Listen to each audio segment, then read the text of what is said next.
bell above the door at Vincenzo's didn't ring like a bell at all that Tuesday night in Bensonhurst. It clattered low and ugly, like somebody had hit it with the side of a fist on the way in, and Maria Russell froze with 2 plates of veal piccata balanced on her right arm and a basket of bread tucked into the crook of her left. It was 9 in the evening, the dinner rush was thinning, and the windows of the restaurant had gone that warm amber color they always did when the lamps inside outshined the streetlights on 86th. She felt the door before she heard it. She felt the cold autumn air slide along her ankles, under the hem of the long black apron she wore over her white shirt, and she felt it the way a deer feels a wolf step into a clearing. Maria did not turn her head. She did not need to. She had been a waitress in Brooklyn for 19 years, 8 of them in this exact dining room, and she had learned a long time ago that you read a room with your skin first and your eyes second. Stay with me on this one. She slid the veal in front of the Genovese cousins at table 4 and let her eyes drift across the dining room. Table 1 just paid. Table 2, the old widow with her eggplant parmigiana. 3, 4, 5 regulars. Table 6, the back right booth that nobody ever sat in unless invited. Don Salvatore Marchetti, charcoal suit, no tie, a plate of linguine alle vongole in front of him, and a half-finished glass of Chianti at his elbow. 2 of his men, Frankie 2 Cents and a younger soldier they called Petey Cigars, sat at the small table to his left, eating quietly, watching the room without looking like they were watching the room. And then table 12, a two-top under the framed black and white photograph of the Bay of Naples that hung crooked, because nobody had bothered to straighten it since 1987. The man at table 12 was new.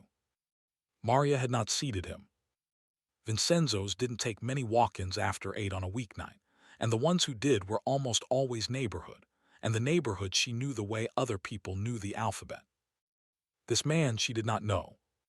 He was about 40, with a sand-colored coat folded on the bench beside him instead of hung on the brass hook by the door, the way every other man in the room had hung his. His hair was cut short, neat, a little too neat for a Tuesday, like he had stopped at a barber that afternoon specifically. He had ordered spaghetti pomodoro and a Coke. Not a beer, not a glass of wine. A Coke. He had not touched the spaghetti. The fork still rested on the bread plate exactly where she had set it 23 minutes ago. He had not touched the Coke either, except to slide it a quarter-inch right so the napkin underneath sat flat. And his right hand, the entire time Maria had been crossing the floor, had been under the table. She kept walking. She pushed through the swinging door into the kitchen, set the empty tray on the steel counter, and breathed out. Tony was plating a chicken Francie's, singing in Sicilian, the same song every night. Maria turned her back to the pass-through so the man at table 12 could not see her, and stood still for a count of 5. She had not imagined it. She had felt the bulge. When she set down his water glass earlier, leaning across the table to put the bread basket within reach, the front of her apron had brushed the edge, and she had felt, through the fabric, the unmistakable shape of something hard and angular pressed against his ribs on the left side, just below the armpit, exactly where a shoulder holster would sit. She knew. The coat folded beside him, so he could grab it without breaking stride. The seat facing the door with a clear line of sight to Don Salvatore's booth, so he could watch the only target that mattered without turning his head. He was here for the Don. He had not eaten because you don't eat before. He had ordered Coke because alcohol slows the hands. He had not hung up his coat because he was going to need to leave fast.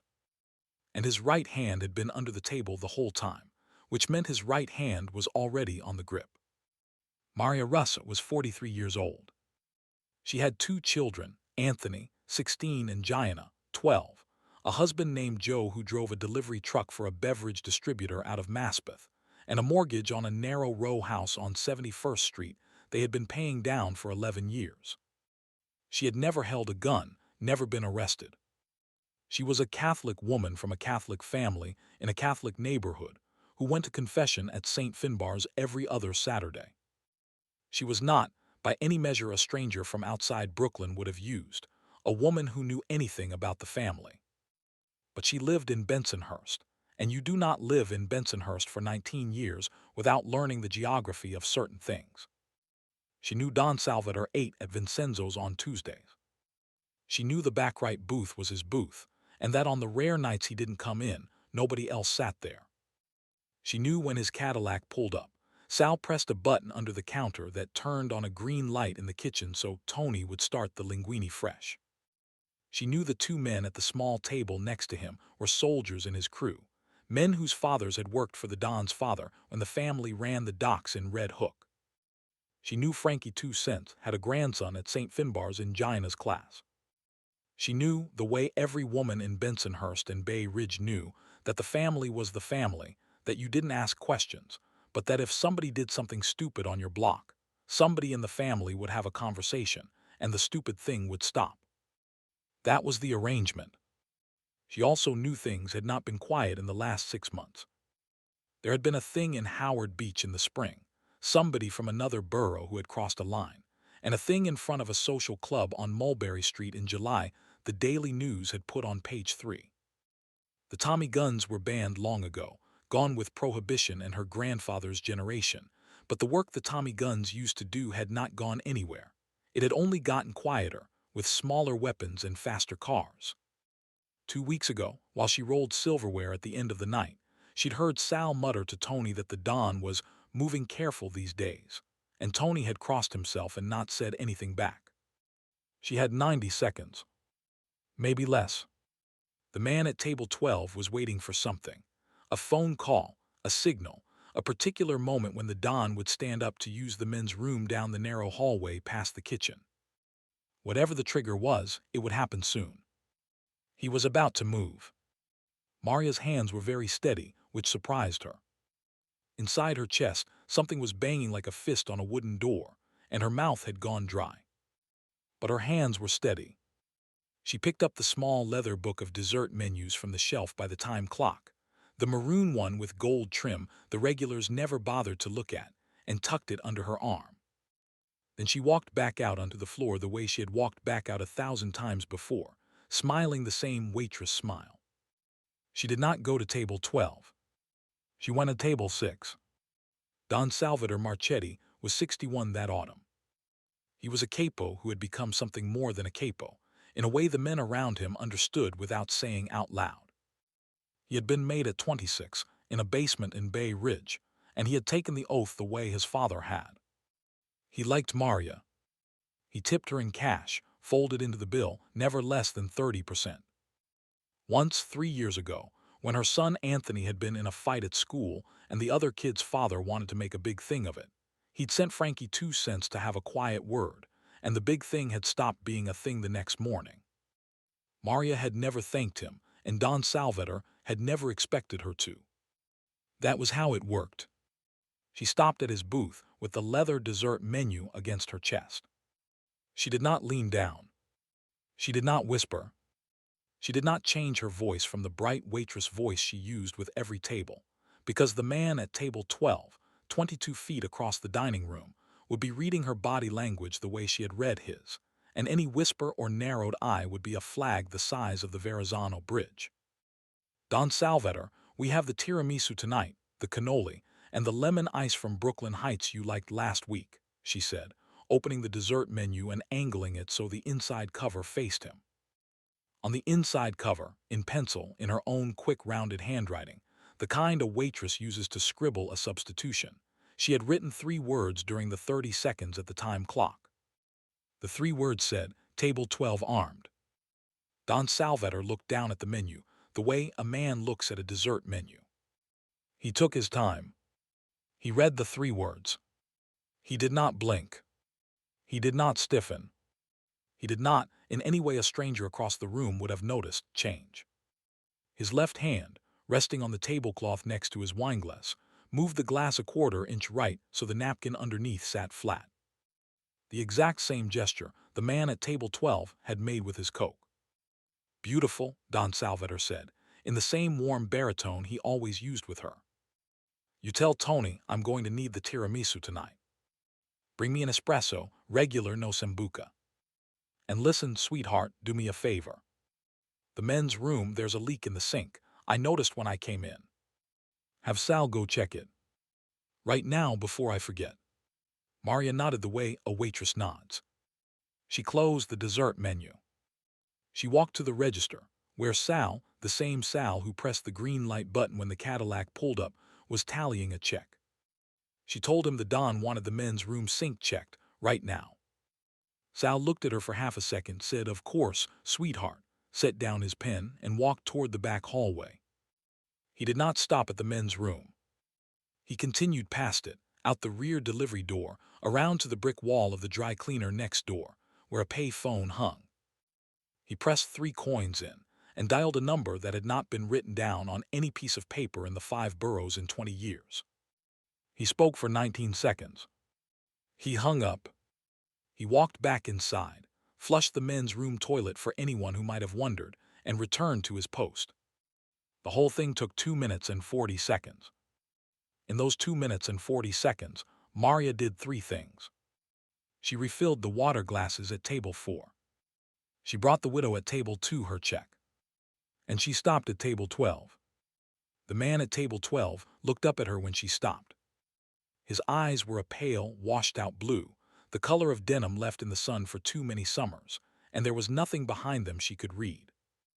He had a face you would not be able to describe to a sketch artist an hour later, even if you had stared at it the whole time.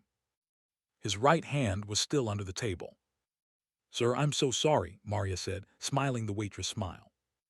"Tony said the pomodoro tonight was made with a little pork stock in it by mistake. The new prep cook, he didn't know. If you have any dietary concerns, I'd like to bring you a fresh plate on the house. Or we have a beautiful penne arrabbiata, no meat, ready in 5 minutes." It was a small lie. The pomodoro had been made the same way since 1971. There was no pork stock in it, and there was no new prep cook. But the lie required a response, and any response would force him to think about something other than the back right corner for a few seconds. The man at table 12 hesitated. Maria saw the flicker in the muscles around his jaw. He had not planned for this.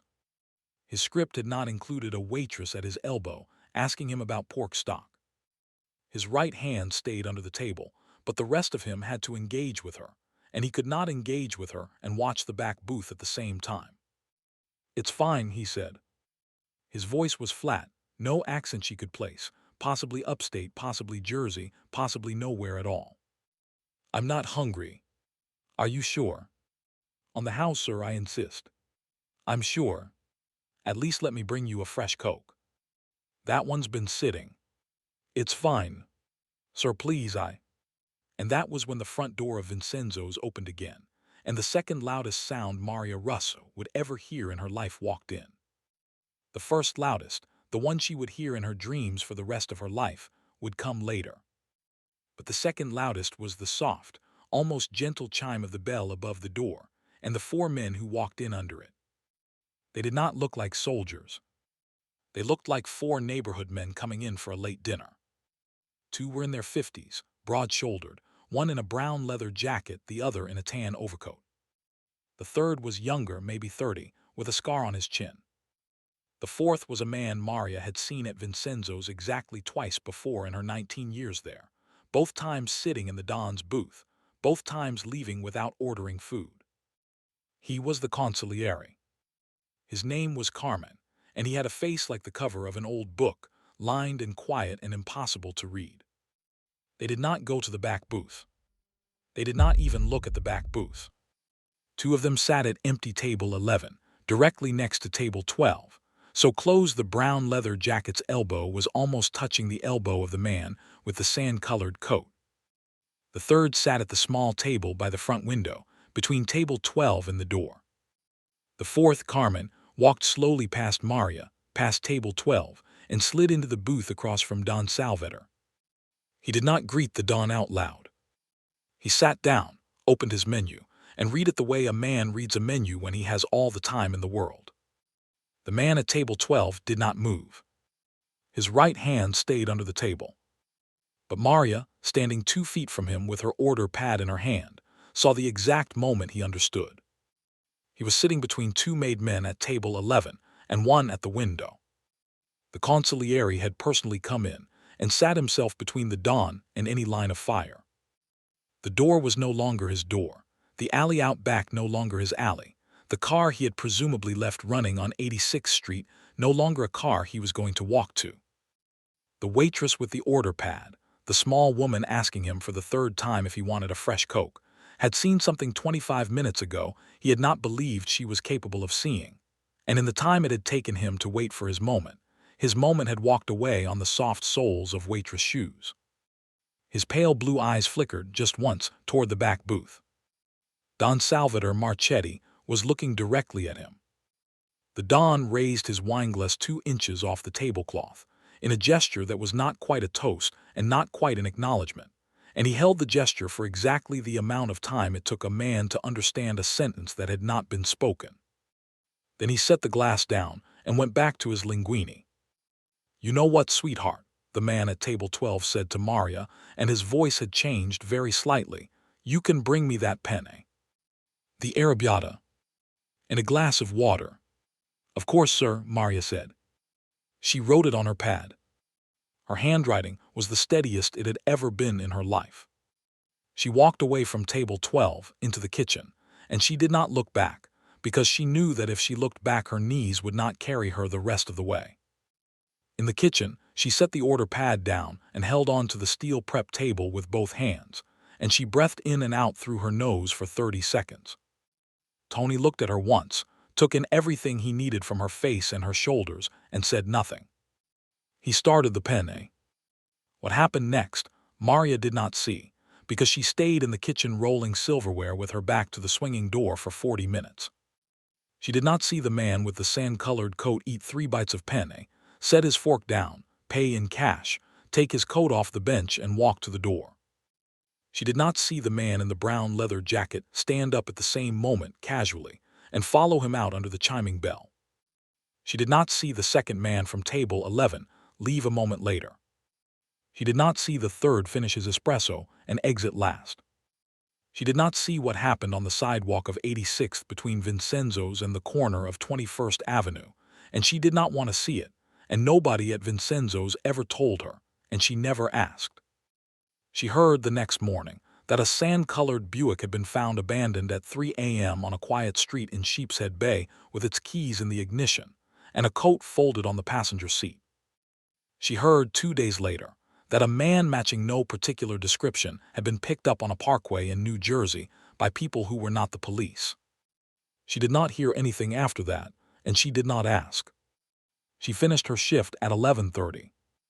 Don Salvatore and the consigliere sat in the back booth over espressos until 11, paid the bill, and put on their coats.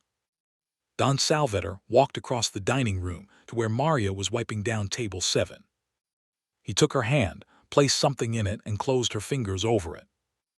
"Maria, sweetheart, you go home safe tonight. Hug those kids for me. Tell Joe I said hello." Then he kissed her on the forehead once and walked out with Frankie 2 cents on his left and Petey cigars on his right. In her hand he had left a folded piece of paper and a small brass key. The paper had an address in Bay Ridge, on Shore Road. The key, she learned the next afternoon when she went there with Joe, opened a safety deposit box in her name. Inside was $25,000 in cash and a 1-page handwritten note. "For your children's education. For your husband's truck. For your kitchen, if Joe will let you redo it. For nothing else. This is not a gift, this is gratitude, and gratitude has no string attached. SM." That was the first thing. The next Sunday, after Mass at St. Finbar's, Father Lorenzo told her quietly that an anonymous parishioner had set up a fund for Gianna's high school tuition at the academy in Bay Ridge that Maria and Joe had always assumed would be out of reach. 4 years fully covered. Father Lorenzo did not say the name. He did not have to. 6 weeks after the night at table 12, Joe came home and said his boss had offered him a promotion to dispatcher, a desk job, off the truck, with a raise of $9,000 a year. Joe had been there 12 years and had never been considered because dispatchers were always the boss's nephews. He had said yes. Over dinner, he asked Maria carefully if she thought there was anything strange about it. Maria told him life sometimes works out, and that he should take the promotion and never ask the boss why. And Joe, who was not a stupid man, had looked at her for a long, quiet moment and had not asked anything further. And the family began to look out for the Russos in ways they did not always notice. A car backing out of a driveway on 71st Street one Saturday morning that had not seen Anthony on his bike stopped suddenly because a man across the street had stepped off the curb and held up his hand to the driver. When Gianna at 14 went to a Sweet 16 party in Diker Heights, and the older brother of one of the girls started making comments she did not like, two men whose names she did not know appeared beside her and asked if she wanted a ride home, and they drove her in a Lincoln Town car that smelled of leather and aftershave, and walked her to her door and waited until Maria opened it. The older brother moved to Staten Island within the month, for reasons no one in Diker Heights ever quite understood. These things were the consequences, and they were lifelong, and they did not stop. But there was another set of consequences Maria did not learn about until almost 4 years later, on a slow Wednesday afternoon in February when Don Salvator came into Vincenzo's alone, in the middle of the lunch shift, and asked to speak with her at the back booth, not as a customer, but as a man asking a favor. He was 65 by then. He had lost a little weight. There was a tiredness in his face that had not been there 4 years before. He told her, in a low voice that did not carry past the booth, that the man at table 12 had been sent by a man named Bruno Castellano. In 1989, the underboss of a family operating out of Howard Beach and Ozone Park, a family in a long, quiet dispute with the Don's family over certain trucking routes from the Brooklyn-Queens border up through the Bronx and into Yonkers. In the autumn of 1990, Bruno had decided the way to end the dispute was to remove Don Salvator from the table, and he had reached out to a man in Cleveland who had access to a freelancer, the man at table 12, who was not connected to either family and could therefore not be traced back. 40,000 in advance, 40 more on completion. The job at Vincenzo's had been the freelancer's third attempt. The first two, one outside the Don's tailor in Manhattan and one outside his daughter's school in Bay Ridge, had been called off because the soldiers with the Don had spooked the freelancer. Vincenzo's, small and predictable on a Tuesday, had been the third try, and the third try had been the try that almost worked. Don Salvator explained that Bruno Castellano had not survived the autumn of 1990, that the family that had operated out of Howard Beach no longer operated there, and that the trucking routes were now, and would remain, the roots of his family. The city had stayed quiet for the 4 years since because everyone in every borough had taken the lesson. The lesson had been delivered without a single Tommy gun. Those had been banned long ago, and with a single freelancer in a Parkway median in New Jersey, a sand-colored Buick abandoned in Sheepshead Bay, and a sit-down in a basement in Howard Beach that had been quiet and final and had not required raising any voices. He told her all of this not because she had asked, but because he had decided there was one person in Brooklyn who had earned the right to know what she had done that Tuesday night. The waitress who had read the room with her skin first and her eyes second and the back of a dessert menu in pencil third, who had not panicked, who had not run, and who had saved his life in 90 seconds without ever raising her voice above the volume a waitress uses to recite the desserts. He had also come to ask her a favor. His daughter Marisol was getting married in June. He wanted Maria and Joe and the kids to be at the wedding. He wanted her to know the invitation came with no strings, and that the family would understand if she said no. Maria said yes. She went to the wedding in June. She wore a green dress Joe had bought her on Fifth Avenue. She danced once with Don Salvator slowly, to a song from a record her father had played in the kitchen when she was 8. Neither of them said a word during the dance, and when the song ended, he bowed slightly from the waist and walked back to his wife Antonia and kissed her on the temple, and the wedding went on.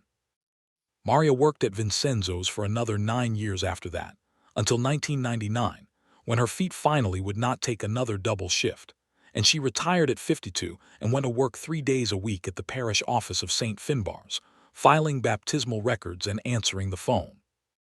She lived to see Anthony graduate from college, the first Russ on either side of the family ever to do so, and become an architect designing apartment buildings in Park Slope.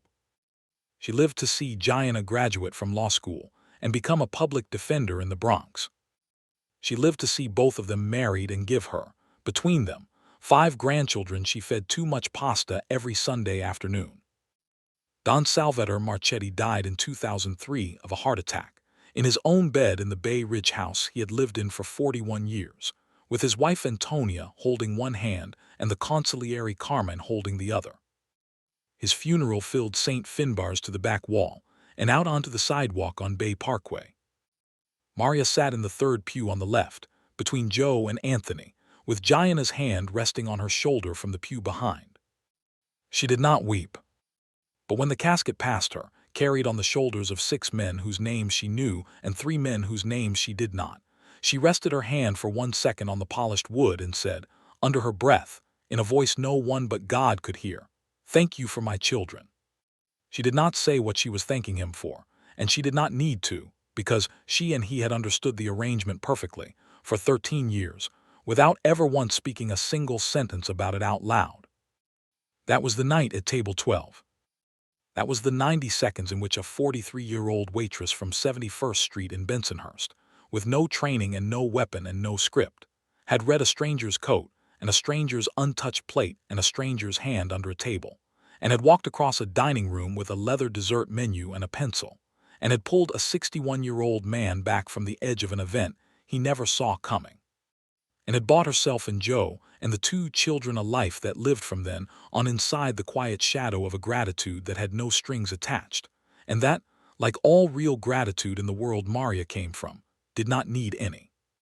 The bell above the door at Vincenzo's still clattered when you walked in. The back right booth still sat empty most nights, even after the Don was gone, because nobody on 86th Street wanted to be the first to sit in it.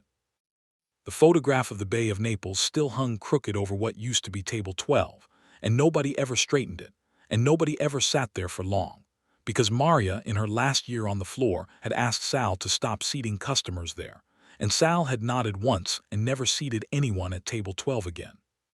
The table sat there, set for 2, with a clean white cloth and 2 folded napkins and 2 empty water glasses, every night, until the spring of 2007, when the building was sold, and the dining room gutted, and the new owners turned the front half into a coffee shop and the back half into a yoga studio.